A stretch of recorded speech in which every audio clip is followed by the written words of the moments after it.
Super 50-50 बेनि गुबुन खोथा गैया बेले बड'फानि नामाव सुपार 50 दोनदों आरो बड'फानि नामाव बेफोरखौ दोननांगौनि दरखारबो गैया।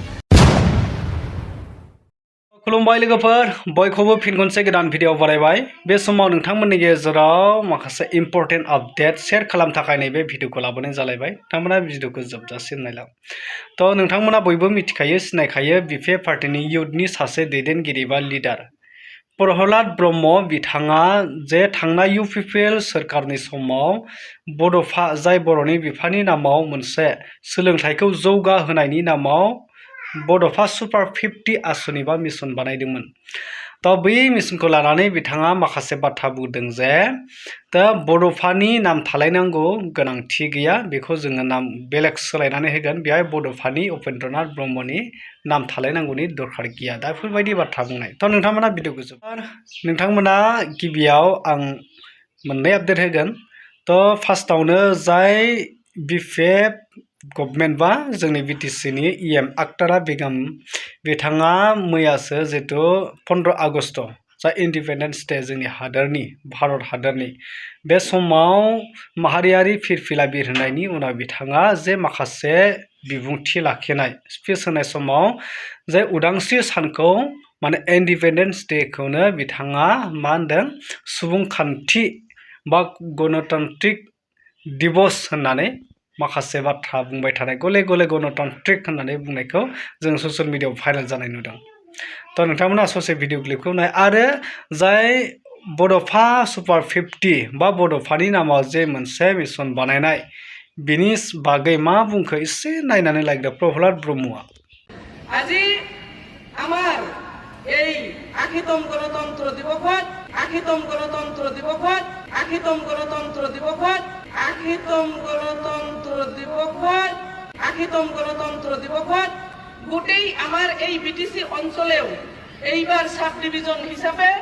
আমার প্রতিটো সাব ডিভিজনের পৰা सुपार 50-50 बेनि गुबुन खोथा गैया बेले बड'फानि नामाव सुपार 50 दोनदों आरो बड'फानि नामाव बेफोरखौ दोननांगौनि दरखारबो गैया। जों दस्रा नामै खालामनो हागौ। बड'फाथ' बड'फा बिराद गोजौ बड'फा थांखाबाय नङा होमबा। थारैनो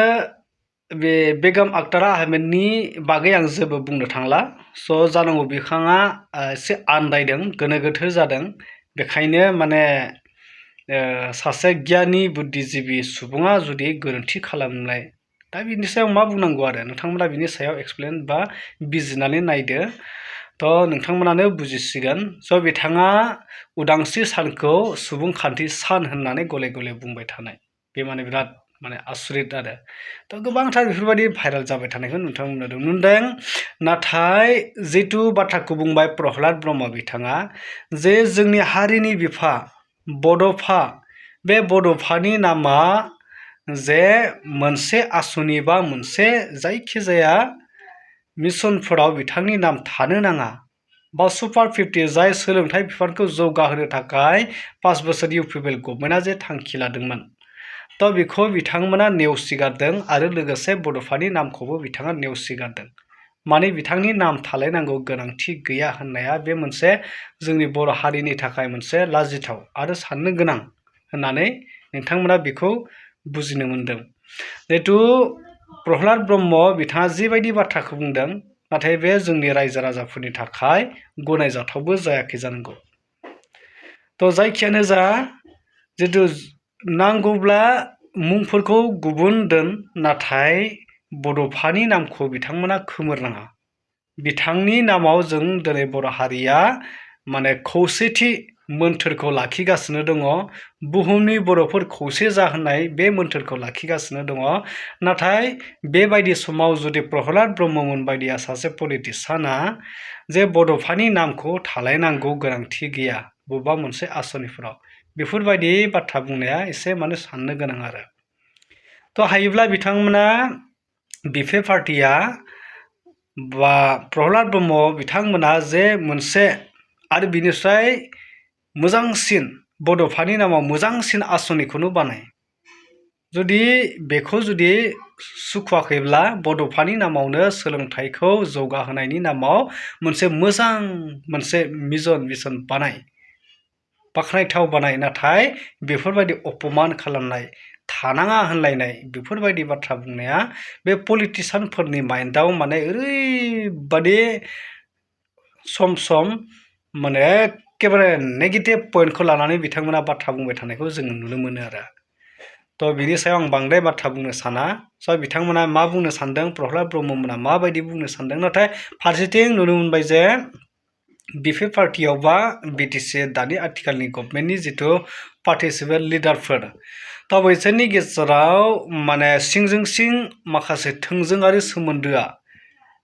बा बिथांमोननि जिथु रिलेसनशिपआ खाथि नंलाया सोमोन्दोआ थिग नङा थ' प्रह्लाद ब्रह्मआ बुंबाय साननैसो बड'फा सुपार 50खौ बड'फानि नामाव दोनलायनांगौ दरखार गैया बेखौ जों बेलेग नाम होगोन नाथाय लोगो लोगो जों नुबाय